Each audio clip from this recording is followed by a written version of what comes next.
Okay, so, all right, so we're talking about, so the previous topic was about, um, so that's an idea what it looks like. Before that, remember, we talked about, families of functions, period, where we don't know where they come from, but we still can think of them as a set of functions, and then the certain properties that we expect them to satisfy. And now we are doing the same thing, but specifically for the differential equations and what they produce. Okay, so, all right, so just as a pause, for a momentary pause, or detour, what weak solutions are, because they're always asked about them. And so how different the equation looks. It's a differential equation, have integral equation. The solutions look very nice, so you can model easily rigid bounds. And also the example here is pretty kind of important when the function that we're dealing with is discontinuous, right? And therefore, when we integrate it, we produce a function that that function is continuous, but it is not differentiable. Okay, so indeed, just like moving bouncing off a wall, a ball, if it is really rigid, it changes direction instantaneously. The same way here, the rate of change changes instantaneously as well, from 0 to 0.1 to 0.2 instantaneous. You switch from one or move, you get a raise of 1 cent, and you get to the next bracket, and the rate of change of your tax increases instantaneously. Okay, so for better or for worse, that's the way it works. So, and it makes sense. Okay, in the sense, in the mathematical sense. Okay, so all right, so then so now back to strong solutions. So we're not going to call them strong solutions anymore, but they have to be differentiable. Okay, so this is not we cannot avoid that. Okay, so then the domain, as we discovered previously, may vary, which means that which domain do we pick? And the answer is, the simplest answer is to pick all of them. Okay, so if this y is a solution, then so is the one that is what we call a restriction. Okay, we pick a solution y defined on an interval, pick a small interval, no matter which one, all of these intervals are in play, and we produce a new function, restriction, same exact curve, but smaller, then it's also a solution. Okay, so that's how we look at all of them, and then this is as an illustration where you can imagine how many solutions we've got. Not one curve is a solution, but rather every whatever it's split into, all of these are also solutions. Okay. So, all right. So once again, to remind you, what it means to have find all the solutions at one. The solution set is made like this, but each curve has to follow these slopes in order to satisfy the differential equation. Okay, so the differential equation is on the left. Its solutions are with this picture up there in mind on the right.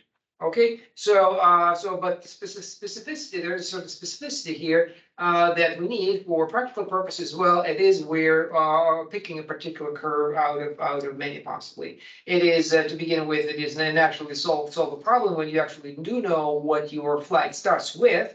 You know all the velocities that follow, and you know where you start. Okay, so you should be able to trace the future of that flight. And backwardly, if you want to hit the target, then you want to once again trace backwardly, not forwardly, backwardly the trace it to find out where the ball came from. Okay, so and secondly, we also need this specificity in order to deal with once again those uniqueness and uniqueness issues. Okay, so that's what the initial problem looks like. Initial literally means in reference to time, right? So a motion starts somewhere, and then in addition to the ODE itself, here is the ODE. The initial condition is this. Okay, so some T naught, the time that is really, we say initial because the simplest case is where the motion starts, and we know because we initiate the motion, we know what it is and where it is. But we, like I said, you can go backwards. Okay, so once again, you can have start or initial. Okay, so and then trace it, or you want to hit the target, you can go backward. Okay, so you trace where it came from. Okay, backwards. And then, or maybe you have a hill, and then, so speaking of artillery, you want to clear the hill. Okay, so then this would be your initial condition, will be here. It's not really initial anymore, but if you want to clear that, just to clear the top of the hill, then actually your condition that you put on your out of the old trajectories that the path the cannonball might take, you pick the one that, say, at the very barely clears the top of the hill. So the simplest one, this is also simple, this is slightly more complicated, but both are valid options. Okay. So this is the simplified illustration of what's supposed to happen. You have a point, period, any point, and then for that point, you need to find the curve out of infinite many. So whether we have already them or we have to find just one. This is what's supposed to happen. We'll find a curve passing from that point.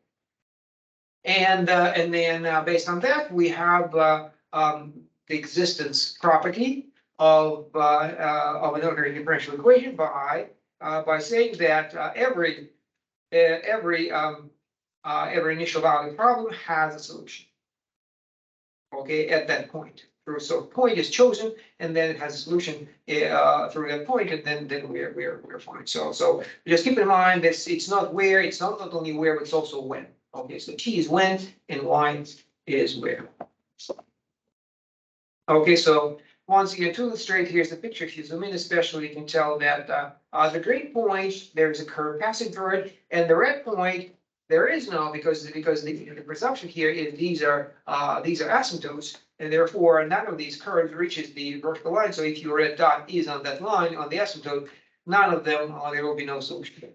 So it is possible to have no solutions, even though we will try to stay away from that. And indeed, in the simplest case, when we have the right-hand side of my ODE does not depend on Y, okay? So then independent of Y, and then the condition for the existence is very simple. All we have to do is that the function, this function is integrable.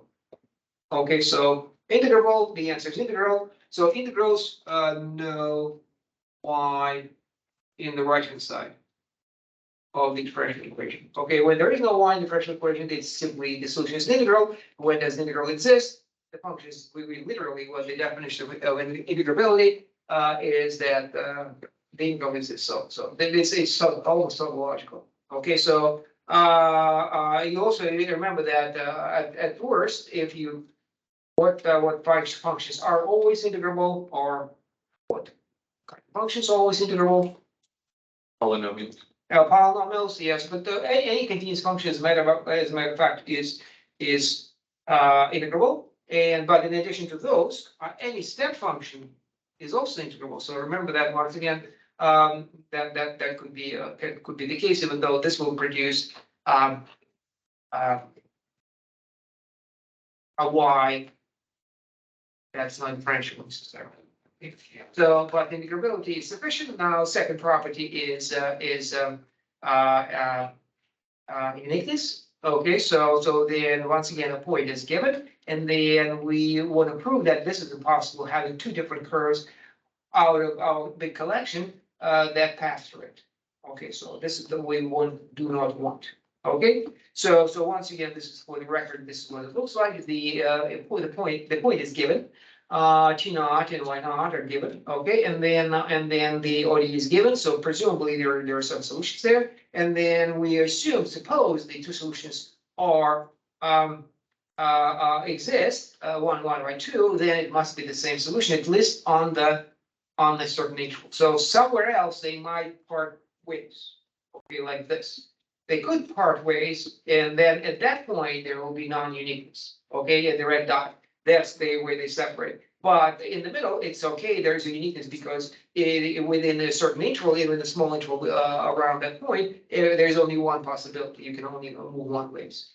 And once again, the picture shows you that that's why we don't like this, because that it means separation of the future and it's an ambiguous future for us. So the dynamics that we have described produces solutions that are actually for no purpose split, can go left or right. Okay, you can imagine that.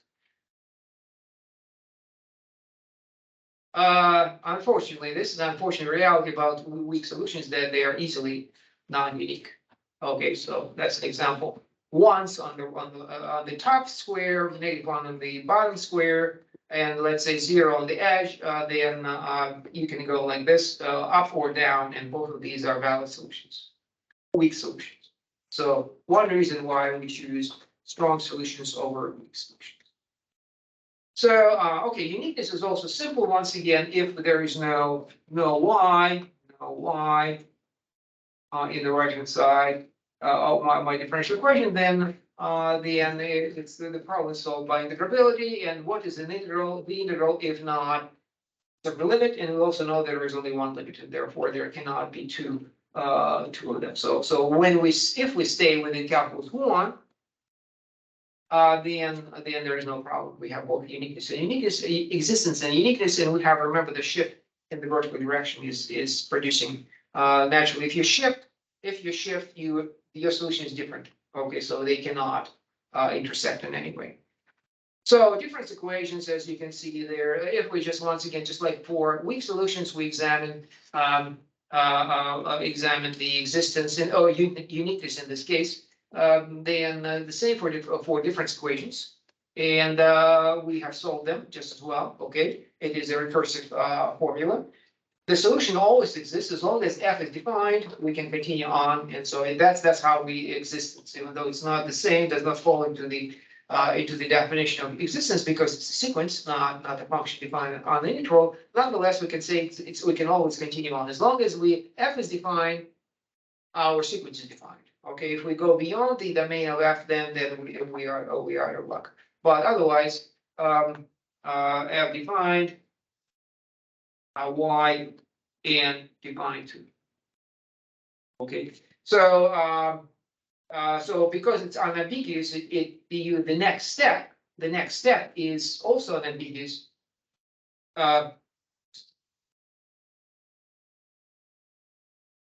The next step is also unambiguous. Okay, does it mean uniqueness? It does not, because they still can merge. So even though the next step is unambiguous and there is no splitting of trajectories, they can't come together. Which is not really, if you think about it, it's not. So this is clearly bad, right? This is bad. This is bad non-uniqueness. We also declared, we did declare it as bad, but it's not as bad.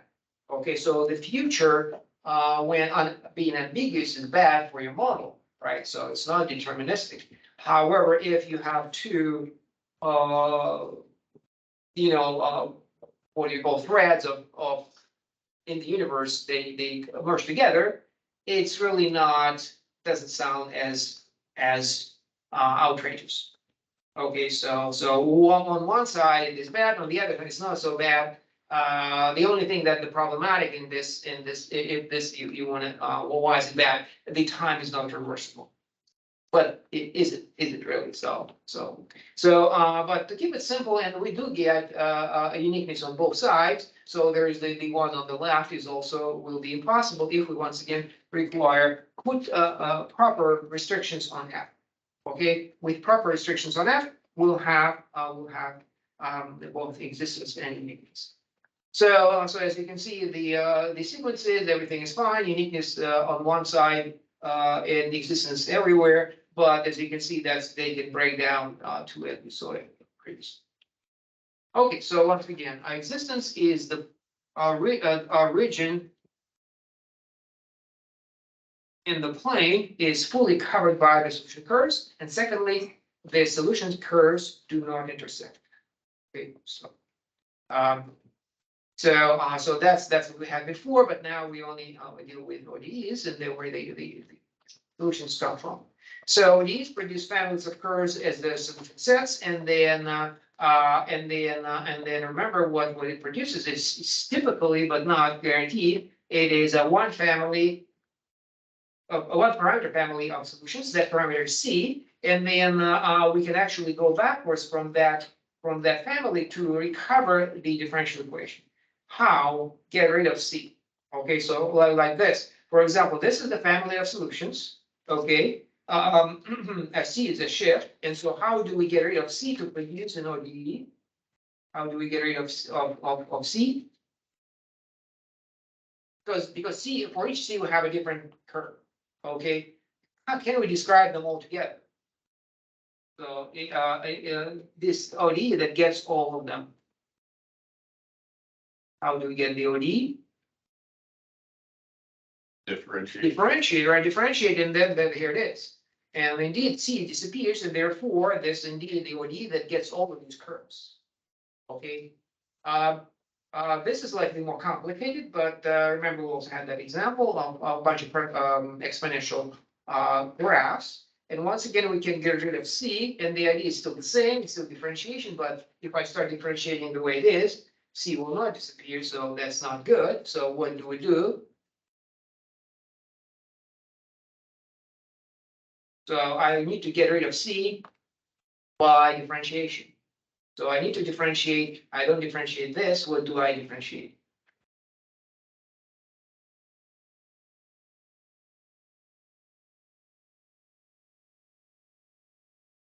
Well, the C disappears in the differentiation when it is isolated, right? Like this. So if it's isolated, then it will be zero under differentiation. So all I have to do is just solve for C like this.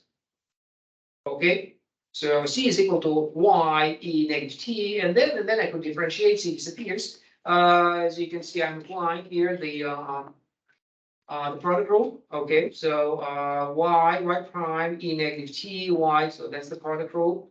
Right, and I don't have to mention that to you anymore. At some point, you stop doing these references. You just know. And then as you can see, I'm factoring out. Okay, so a product rule. Then I factor this out. Okay, right here, and then I end up with y prime minus y. So the point being that on the left I have 0, and on the right I have this. Because the exponential function is never equal to 0. The only way for the right hand side to equal to 0, okay, if the product, remember that this the product of two things is 0 when one of them is equal to, at least one of them is equal to 0. So since one of them is not equal to 0, then the other one must be equal to 0. So as you can see, y prime minus y is equal to 0, y prime is equal to 0, and this is my ODE. Okay, so hypothetically, we can do it every time and produce go backwards to confirm or not to confirm. I could have, if I knew the ODE, I could just substitute, right? So substitute. So I did not substitute because I did not have the ODE in the first place. So how do I find the ODE if I have the family? That's how I can do by differentiation. Here's the example that was an exercise. This is a family of curves. Everything seems okay. Can we find an ODE? Okay, so once again, it's very explicitly this is the equation of the circle of circles where SC varies, right? SC varies. We have a different radii, and every radius is taken care of, including 0, by the way. And then so it will produce these curves, except. Okay, so we actually, to differentiate, we have to do it implicitly, just the way we did over here. Remember, everybody remembers implicit differentiation, which is pretty much what happened here. So y is unknown. So we don't really differentiate as much as we simply write whenever we differentiate y, we just say y prime. Okay, so even though it's unknown. So that's not a problem. So I take my equation, and here this was easy because y was kind of separate, and here I have y squared. Okay, so y squared, how do I differentiate y squared? Why is it dt? Okay. Well, I'm differentiating with respect to t of y squared. What is it? 2y dy dt. 2y dy dt. Remember what it's called? It's called related rates, implicit differentiation, and it's entirely based on the chain rule. Right. So y squared is not it's not a function of y that we differentiate with respect to t, which means that we have to take into account that y depends on t, and therefore y squared is a composition and therefore differentiated by means of the channel. Okay, so that's what we see here.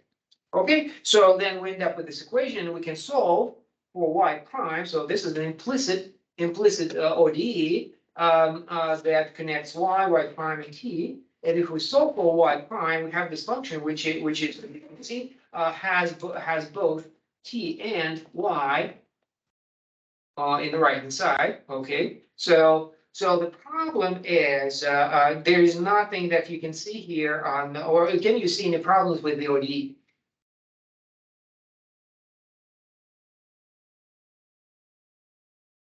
Any problems that you see with the ODE?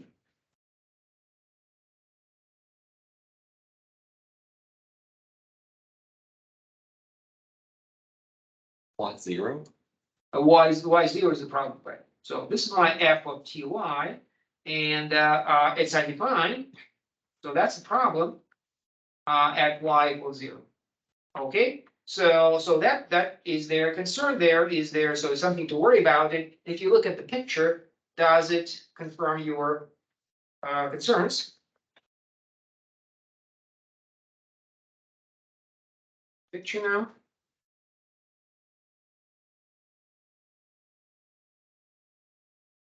So y equals 0. What is it? Oh. Y equals 0 on the t y plane. What is it?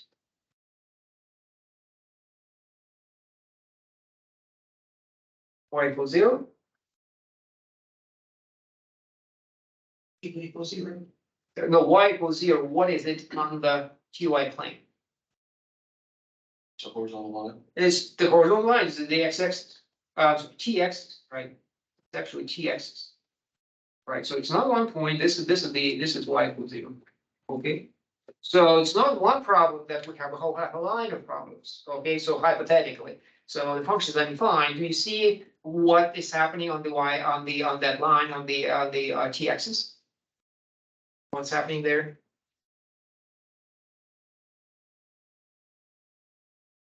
Imagine that the graph, the purple graph on the right reaches the t-axis, and then what happens? What? Slope is undefined. Slope is undefined, yes, okay, that is a problem. That's really right when y is equal to 0, right? We have y prime equal to infinity. Okay, so that surely is a problem. So y equal to 0 means that y prime is equal to infinity. Okay, so it is a problem, but there is something else more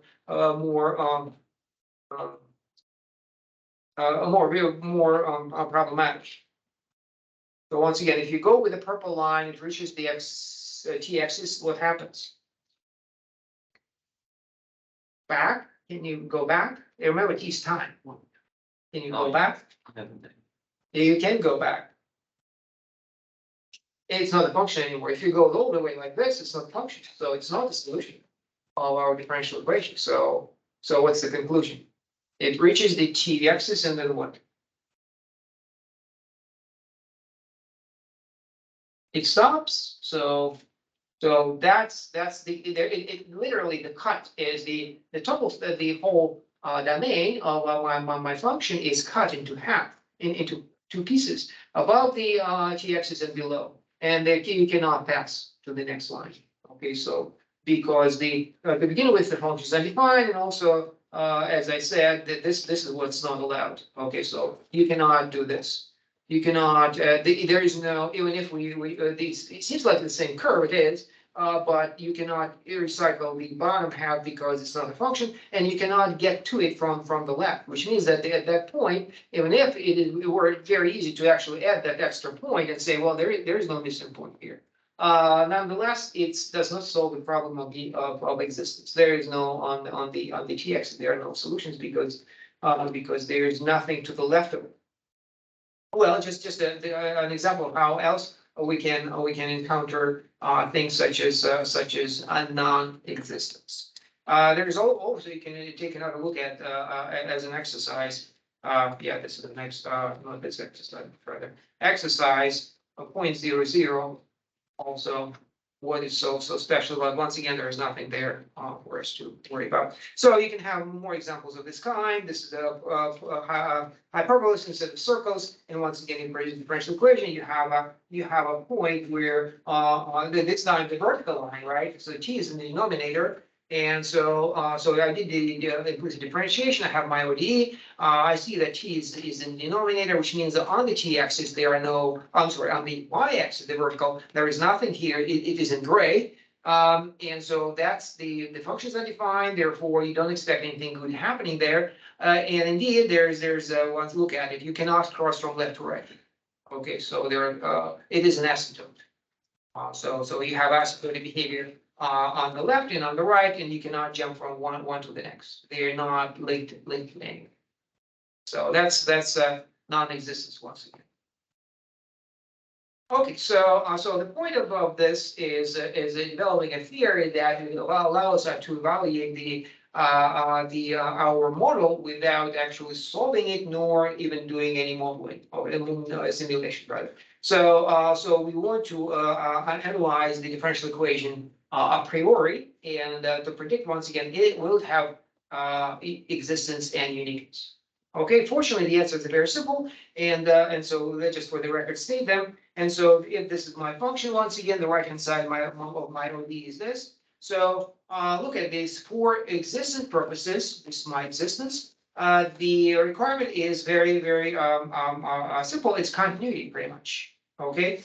So continuity of any differential equation with respect to these two variables separately will give you the existence.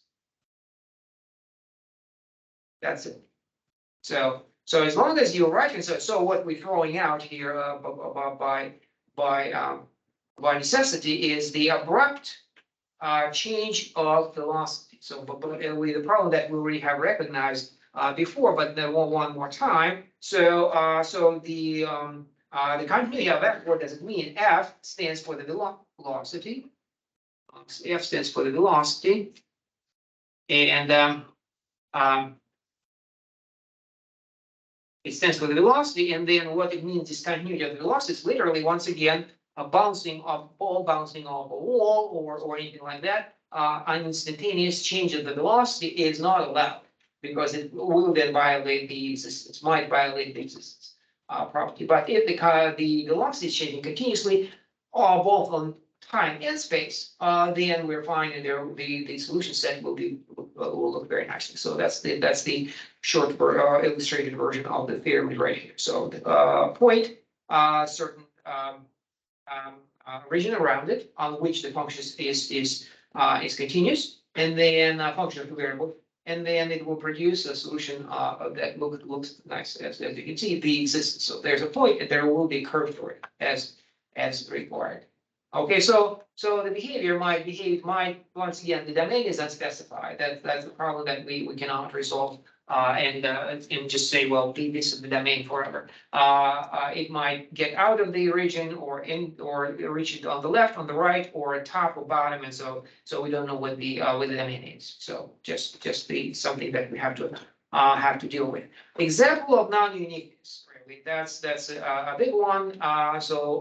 Existence, but not uniqueness. Really, that's not really as much as non-uniqueness with existence.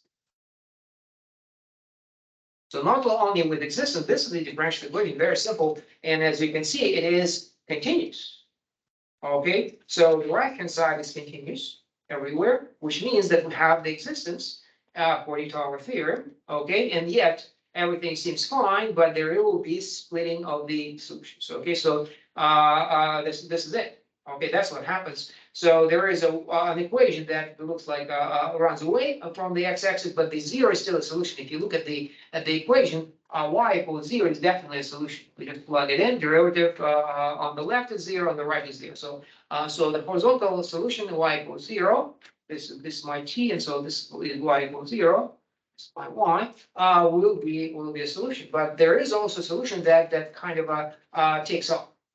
Okay, that's what it is, and this is the solution is specific formula is available, 1/27 t cubed. Okay, so t cubed, and as you can see, a little computation of differentiation on the left hand side and a little simplification on the right hand side. They demonstrate that these two functions are the same. Okay, so that's what we do. How we, if there is a formula, it's very easy. It's hard to solve equations, differential or otherwise, but it is fairly easy to confirm that it is a solution. So once you have a candidate, it's very easy to verify that somebody guessed a solution that violates uniqueness. Okay, and then you just plug it into the differential equation. And you have your proof that it is a solution. Okay, so that's what non-uniqueness looks like.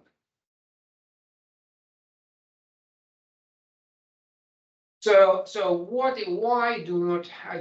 do we not have uniqueness? And in comparison to why don't we have uniqueness while continuity is there? So we do have continuity. Okay, so what isn't there? What's so bad about this function that is not as good as, say, y squared? So if we were to compare y squared with this function,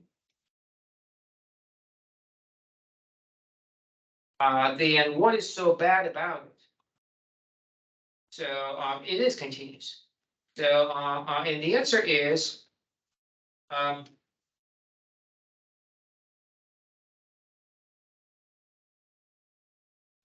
it's not twice differential.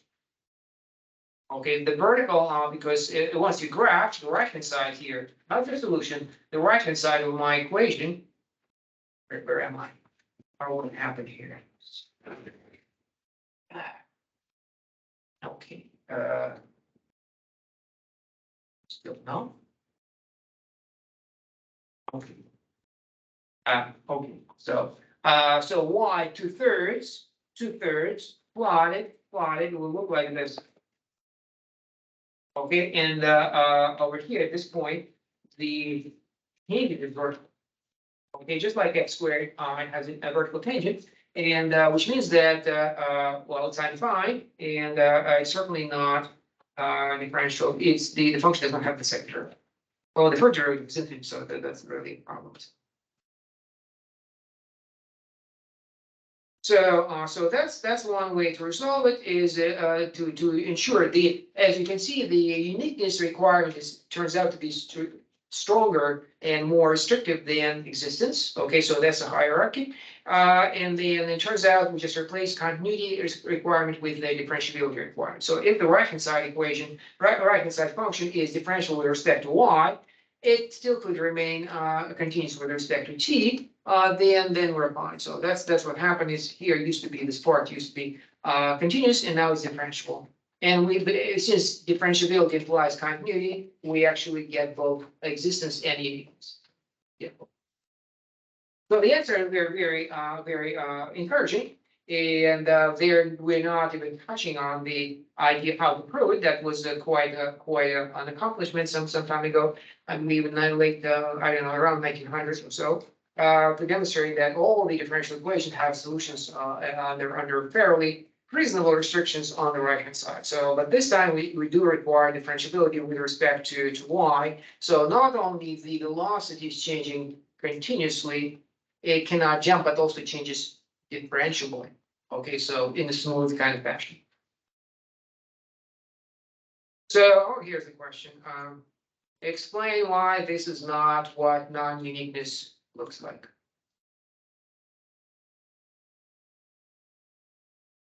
So let's set the theorem aside and review it just for the record. Make references, assume every time, check out the continuity, differentiability, and then we draw conclusions, and we're fine. Okay, but going back to the definition and to the actually what it stands for, why this is not what non-uniqueness looks like. Non-uniqueness of a differential equation.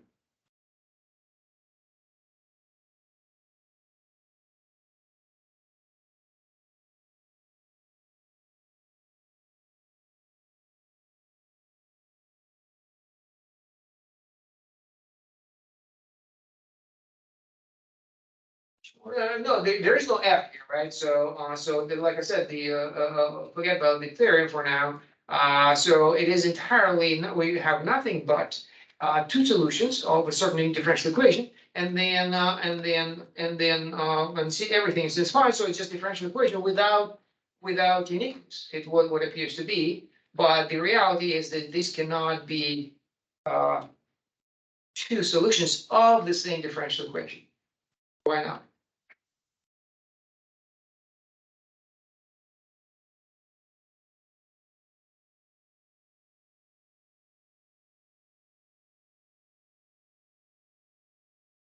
Remember the slope. Remember the slope field, what differential equation gives you is the slope field. And then every solution is supposed to follow as with its tangents through that field. Okay, so you see a contradiction to that idea? What? What's happening at the red dot? Is it that they don't have the same slope at the red dot? That's right, that's the answer. That's one. If an differential equation, then all the slopes have been provided. Okay, so easy to illustrate it this way, but it will be misleading to think about that this is non-uniqueness, because they do it in a more subtle way. I guess so. So it's still non-uniqueness. They have to start in the same direction, and then they somehow manage to split nonetheless. That's non-uniqueness. So in that case, to determine which one was your actual solution, would you have to? No, this is false. This can't happen. Literally. So at this point, there must be a slope. So wherever it came from, it has to go either this is true or the other one. One, not two. Okay, so there's a slope, and there's another slope. There is clearly an angle between them. So which one is where it came from? It cannot come from two because there's only one slope per point. Okay. Okay, so once again, this is what this ideal solution set looks like, a hook. It might be bent, okay, so, but nonetheless, it will still be solid. And they will not cross each other. It's in the pages, so that's what. Okay, so maximal solution is we're not gonna do a lot of that, but remember that you can, even though every single smaller piece of a curve, it still counts as a solution. You can extend it farther into the future as much as possible, and then probably infinity, but not necessarily. And then that would be a maximal solution.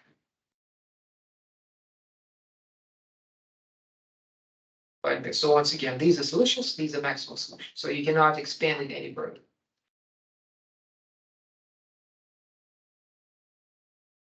So in that case, we think of maximal solutions. We just refer to them as solutions for the most part. Once existence and uniqueness are resolved. Okay, so then we understand what the solution set looks like. And we can just concentrate on the maximal solution. So okay, so find the value. So that's a little bit typical problem that you to demonstrate that your understanding of the theory is that using the theory that we have, okay, you're given a function, okay, and you differential equation rather, and then you're supposed to test it on where there's existence in uniqueness, depending on. Naturally on the nothing but examining, because it's the theorem, so you're not investigating uniqueness in existence, but rather you're investigating those two through the theorem. So in other words, you look at this function, absolute value t plus y, and examine it for continuity and differentiability. Okay, so that's the function if y is equal to absolute value t plus y, and then according to the theorem, we are if we want existence, this function has to be what? When does the theorem guarantee existence? Continues with respect to both the variables, is it?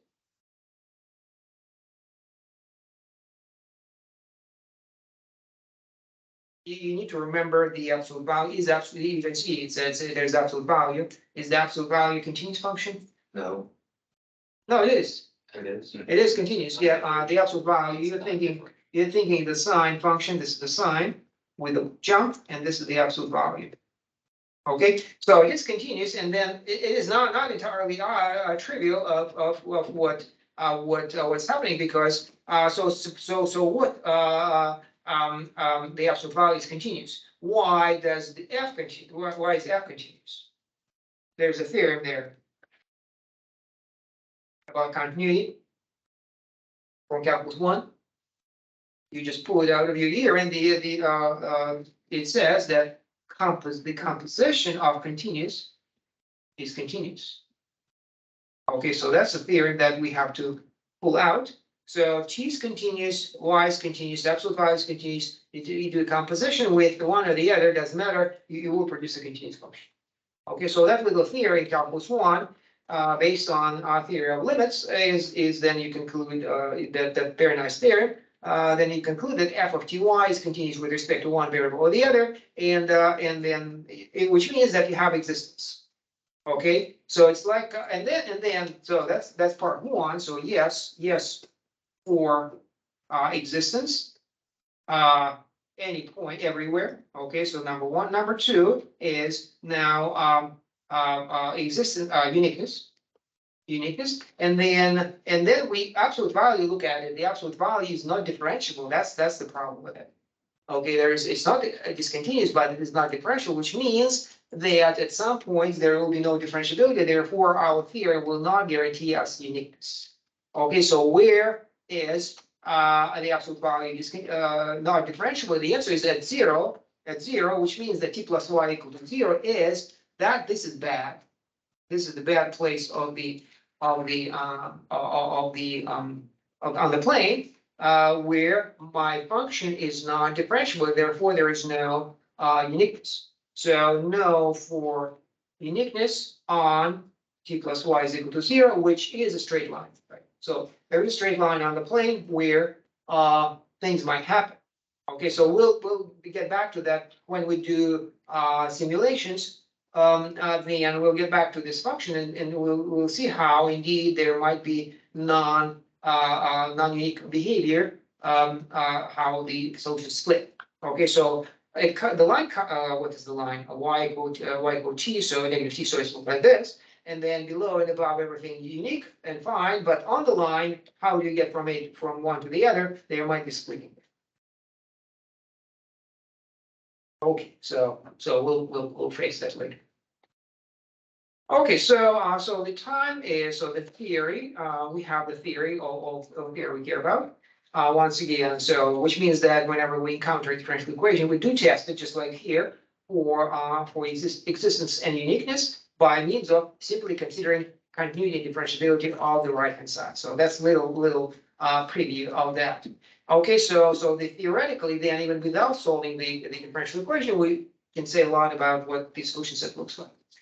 So is it good or not? So if it is bad, maybe our model is not so good. So and now we're moving on to the possibility when the solution can be found explicitly. Okay, so just like some of the integrals are, we can say, remember, integrability, integral exists. So there's a number there, and we can find and approximate it, but can we actually find it in a kind of a compact closed form? And the answer sometimes yes, sometimes no. So that's where some of the methods are possible, and this is based on integration, so separation of variables. And good thing we now know the differential forms, and so we can twist these differential equations somewhat and see what happens. So okay, so let's see. It's about integration first. Okay, so dy dx is equal to x squared. Okay, so that's once again, there is no y on the right.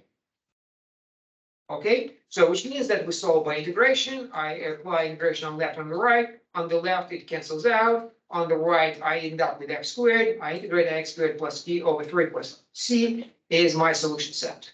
Okay, so that's one way to look at it. But what if we want to think in terms of differential forms? Okay, so the same solution, but in terms of the differential forms. So okay, so we have dy dx is equal to x squared. Let's multiply by x squared. So this is the key. key idea right here. Okay, so dy is equal to x squared dx. Okay, so once again, dx and dy are really just two variables, okay, that are related but not equal to y and x. Okay, and so the relation between these four variables, in this case three, is what we see here. Okay, so the good thing about it is in the title, it is separation of variables. Okay, on the left I have only y's or y related, and all x's are on the right. So y is on the left, x is on the right.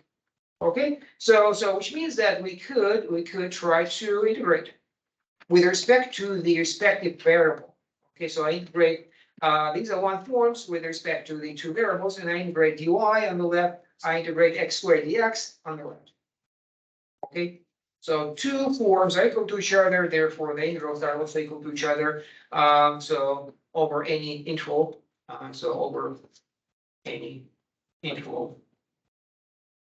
Okay, so and then just see what happens. Dy is what? Let's see. Dy, whether so integral y dy, so you integrating one. Okay, so that's how you have what? Let's see on the right I have x cubed over 3 plus k, and then I'm pretty much in the same place, except I have two constants that kind of in the way. I can replace them with one constant, merging them together. Okay, so I get the same thing as before. But so that method that we did not need, what I just did, that what I just did, I separated the variables. It didn't have to happen in the original because we had a different way. But in the future, this would not be possible anymore if you have y's on the right. This would fail with y. This one fails. Okay, we got to see. Okay, so here's an example. Dy over dx is equal to y. Let's pretend that we don't know the answer. Okay, and then separate the variables. So pull all x's to the right, pull all y's to the left. Okay, so I have dy over y is equal to dx, right? You see it, right? So literally, I'm treating dy dx as a fraction with those variables, dy and dx. We call them differentials, but they are just numbers. Okay, and now the variables have been separated. Okay, and once again, I can integrate separately with respect to y and on the left and right on the right on the middle. It's integral here. So integral dy over y on the left and integral dx on the right. Okay, naturally dx, he simply gives me what do I get on the right? X or x plus c. And on the left, everybody remembers the integral of 1 over y. Natural log. So natural log, I intentionally split it into two. We already know that there might be a problem with the when division by y, division by 0. So y equals 0 is problematic. So I will consider separately two cases. Y larger than 0, then my integration produces ln y is equal to x plus q. Okay, so we keep it as is because even though we can solve it, we need to recognize sometimes we don't. Okay, so our idea is naturally y in terms of x, but sometimes we have x in terms of y, so it's almost as good. It is an implicit solution. Okay, so we keep it for now. And then I take the other one, the bottom, y less than 0, then logarithm of negative y is the integral, and then I have my solution is x plus q here. And x plus p there. Okay, so once again above and below the t-axis. For some reason it's x-axis. Okay, so x-axis horizontal in this section instead of y, t's that have axis. Okay, so then and there's one more solution on the. It's not unlike in those examples. There is nothing wrong with the t-axis itself. It is actually a solution. So everything's fine except it doesn't fit into neither or top nor bottom cases. So when y is equal to 0, then what happens is this integral then does not apply, but this integral doesn't apply, but the original equation is fine, right? So what is dy dx equal to 0, and the solution is y equal to 0. Okay, so y equal to 0, the horizontal line with the solution, so that's case number 2. So 1, 2, and 3. And so for each of the 3, we have implicit solutions.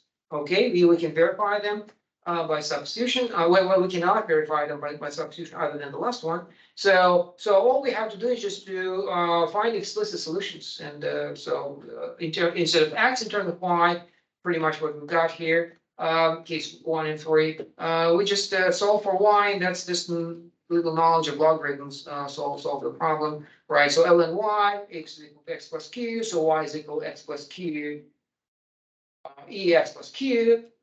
Q is, so that's really good. You could say this is it, okay, this is it, but you can simplify it a bit further, and so make it that extra step to take us to the place where we already were at some point. Remember, this is the familiar equation, so it's familiar, and we know that we're going to produce exponential function with multiplication by c, which gives you a vertical stretch. And so if you want to make that extra step, then what you do is you use you factor it out. BC, so this is the stretch coefficient. EQ is the stretch coefficient. If EX is the original exponential function, and then it's stretched in the vertical direction, producing the rest of the solutions above the x-axis. And here's the same story, only the coefficient is negative. So the original exponential function, before it's stretched, it's actually flipped and then stretching down. And so you have a bunch of curves below the x-axis. Okay, so in that, if you combine these two together, you can actually write the answer in one single answer, which is a familiar, is the familiar one. So here they are. Okay, so that's not the point. We already know the answer. We can test it. We did it in a number of ways. The idea is, let me once again point it out, is this and that, and then, okay, so separating x's from y's and then integrating them separately with respect to those variables. Okay, so all right. So this is in general, this is which equations can or cannot be separated. Not every differential equations can be subjected to separation of variables, but this one, the case when it can be. Okay, so I have dy dx on the left as always. On the right, I have the product of one function depends on x, the other one depends on y. In which case, I am able to divide by q and pull it to the left and multiply by dx to pull dx to the right. And so now they have been separated. And then now I can integrate. Okay, so it can always will work out, but not every time. So this is the equation right there at the bottom. That's not separable. Very simple, but not separable. Okay, so once I take this equation, the last one, and start integrating, that's what I have. I have then somewhat complicated expression on the left. What is it equal to depends on q, and on the right I have simply integral of p. That's, for the record, that's what it is. If the right hand side is a product of two functions separate, one of x and the other one of y, then every equation satisfies this equation, and we call it, if we can carry out the integrations, which frequently we can, then we end up with this equation is an implicit solution. So it's an implicit solution. So what makes it implicit is our ability to integrate. Okay, so we assume that ability exists, at least for a very, very large set of functions. It's based entirely on calculus 1, 2, and differentiation is done. So what does it mean to solve a differential equation? And pretty much get rid of the differentiation. If you can, well then even though it is implicit, not explicit, it still counts. Okay, so here. So let's use this idea. Let's use this idea for a new model. Let's do a new model. And here, what I'm doing is I'm doing population dynamics, but with seasonal effects.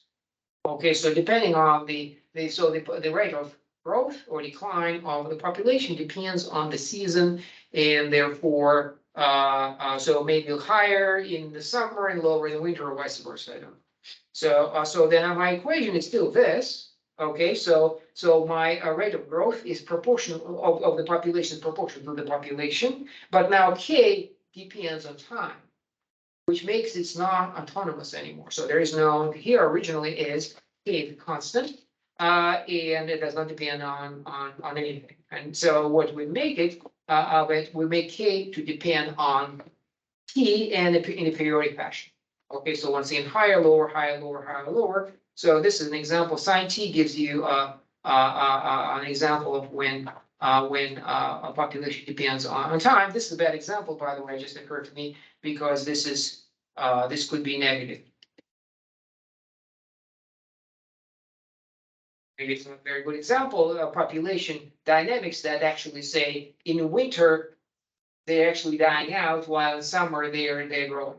Okay, so it's a kind of extreme, but if say it's not people, but it's something else, maybe animals living in the forest, then it's quite possible that they just run out of food and start dying out in winter. So rabbits. Okay.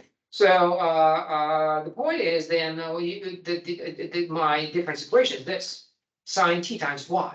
Okay, so once again, sine t is my coefficient, and then once again, depending on the time of the year, there will be growth or decline of the population. So hypothetically, you can imagine. Well, try to imagine what do you think the solution will look like?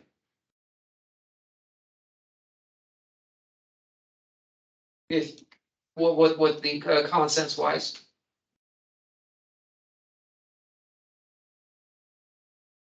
So the conditions change periodically, doesn't mean automatically that the so will the population.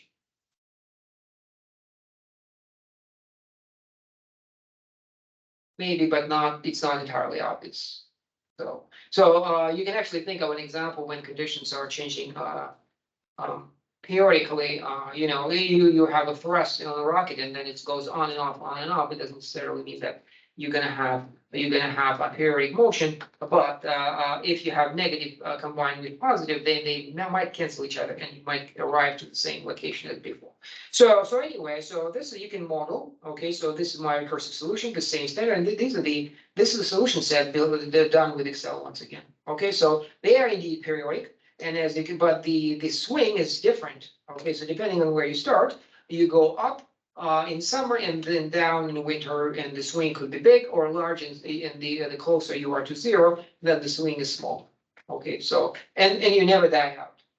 You never die out, nor you expand to, you don't go to infinity. Okay, so all of the solutions appear to be, this is a simulation, which means that it's nothing but an experiment. It's not a maybe they look like they're periodic, but maybe they're not. So this is, you have to ask, do you even know that these are periodic? They look like periodic, but the only you know periodic if you go into infinity. So can you actually prove that it is? Maybe not, but fortunately the differential equation itself is separable. Okay, so took my limit now, and I have my differential equation, and then okay, it's separable, right? It's a product of one function of y, the other one of t, and I can just move stuff around and separate.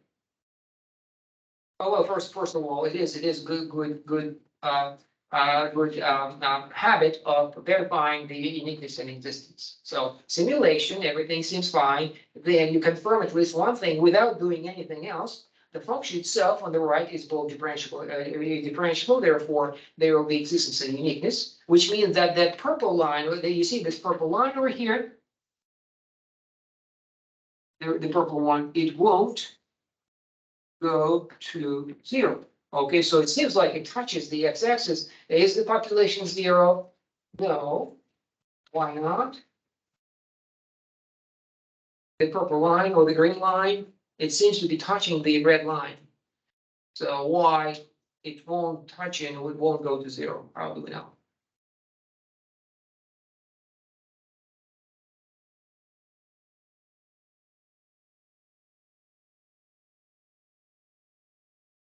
It surely goes against common sense. If the population becomes zero, then there you can recover. But mathematically speaking, we have a reason to believe that's a very good reason to believe why it cannot happen. What's the red line? What? The x-axis, like the red line. It is the x-axis, but also what? If you start with a zero population, you stay zero, okay, so no matter what, so that, the red line is actually a solution too. Okay, so the red one is a solution, the purple one is a solution, why don't they touch each other? Let's check.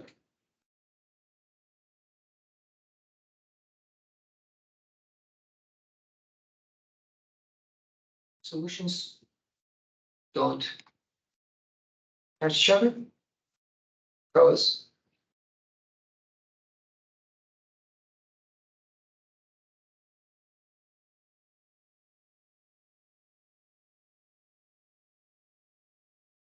well, the answer is right there at the bottom. Uniqueness. Uniquely, you cannot never go get to zero. If you're not zero, there is a zero solution. If you're not it, you can't be there. You cannot cross, you cannot touch. They are totally, once again, pages of the book. Never intersect each other. So that's good news. So our model is pretty good. Looks plausible, and the big picture is also there. Theoretically, a priori analysis is all right. And so that we can proceed to a part that is whether we like it or not, we can find a solution. We can find a solution explicitly, and the answer is we immediately recognize the separable, therefore we can. And let me go on, separate the variables, okay? Do y dx, y sine x, we pull y's to the left, t's to the right.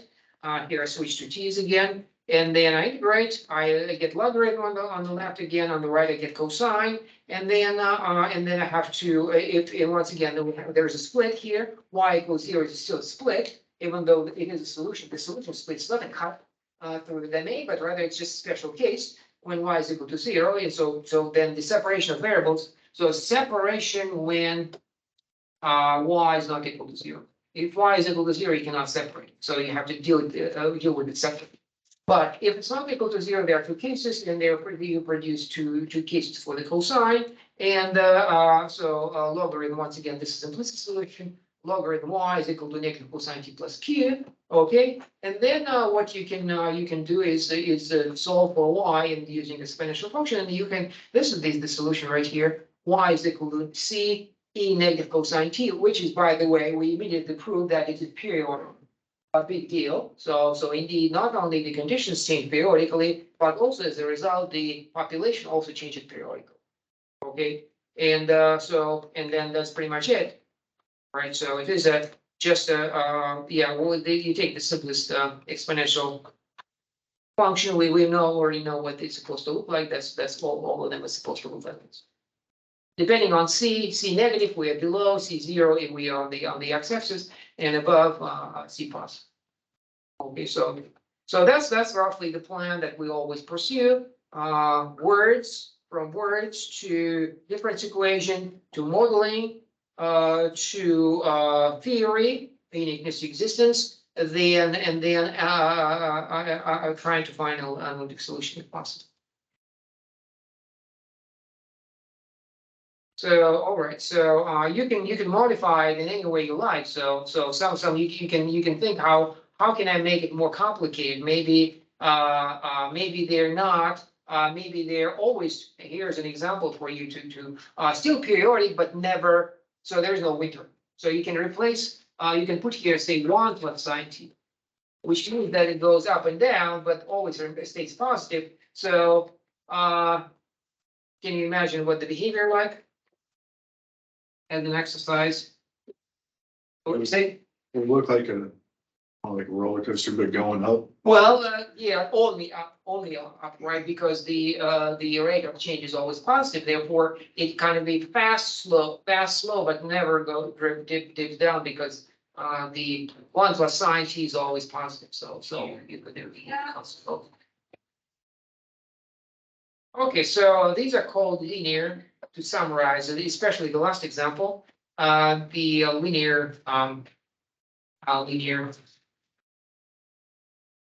differential equation, x or t, that would be up your mind. A linear differential equation looks like this. Okay, so it's a simple case of of a separable equation. Okay, so definitely separable. Once again, this is the equation right here. What makes it linear? It means that the rate of change is proportional to the quantity. Okay, so population typically, which is the example we saw it, but you can think of other examples. But the point that proportionality is not constant, which already has been solved, but rather it might depend on time. Okay, so what does that mean? We cannot predict what's going to happen. Periodicity is a possibility, but maybe not. Fortunately, we don't have to do anything because it's so simple, can be solved once and for all, no matter what a lowercase is.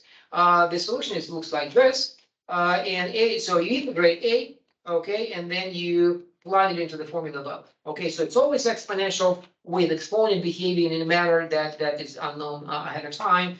Could be growing, could be periodic, could be diminishing to zero. It doesn't matter.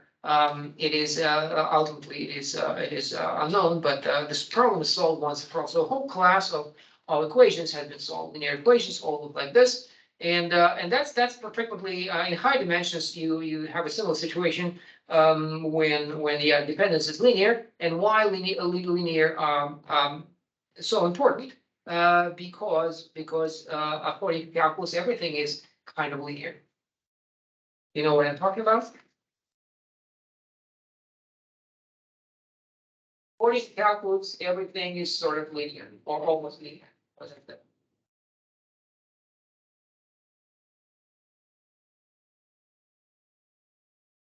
Linear meaning straight line. So we're dealing with curves in calculus, but we replace them with straight line, tangent, right? Right. So if you zoom in on a point, the difference between the curve and the tangent line is invisible, and that in that sense you can say they are almost the same, and so you can linearize your situation. We're going to do that shortly in this manner. So even if your equation is not linear, you can at least attempt to linearize it, and then the problem is solved. Okay, so that's the good news. Okay, so what else here? So that's the proof. Symmetry. Another equation, just quickly, let's run through this. Once again, separable. I once again write the difference equation. I do simulations. Look at this. It looks quite kind of interesting with asymptotes. Okay, y equals 0. Once again, the spectral case, another horizontal solution. So the differential equation have to go through separation. Once again, they have 1 over y squared. This time the integral is negative 1 over y rather than logarithm. I have quadratic on the right, and then here's the explicit solution is 1 over quadratic. So it's a rational function. So a bunch of rational functions right here. Either asymptote on the left or on the right. So either they decline gradually and decay, or they are actually go from nothing to something, drop down. Okay, so you read this and then make sure that you can follow in the exercises. Incidentally, to point it out, this is a nonlinear one. So this is nonlinear because y compare. This is y appears singularly and nothing else multiplied by a function of x, and here we have y squared, so it is not nonlinear. So logistic model, remember that one. It's the jar with bacteria, so they grow initially very fast, but then how much room is left also uses as a dampening effect on the speed of developments. We produce these solutions as the incremental sequences, and so suggest what we have here. Now let's do what we haven't done, and then what I didn't do actually here is first of all, where my ODE over here, this is my ODE, dy dx is on, this is what this is here. Okay, so there's no multiplication sign. Y1 minus y. Okay, so this is my f, which is differentiable, which means that we have existence and uniqueness. Okay, so existence and uniqueness. So in addition to simulation, so a general idea of what the solutions look like is good, but also knowing that that we are missing a bunch of them, and we cannot possibly get all of them, but turns out that we have existence and uniqueness. So it is supposed to look like a book, and these threads that touching and not touching each other, but rather missing each other in a perfect fashion. And then once we are not satisfied with that, and we wanted to find the explicit solution, then we integrate, separate the variables, so they are already pretty much separated. I end up with this, so two differential forms equal to each other. I integrate them, and long story short, so this one, either you know how to do it or you look it up in the book. And once again, you have a solution that is solved for t. You can also solve it for y, and demonstrate these solutions explicitly if you like. So I'll stop here. So let me pass this. See you next time.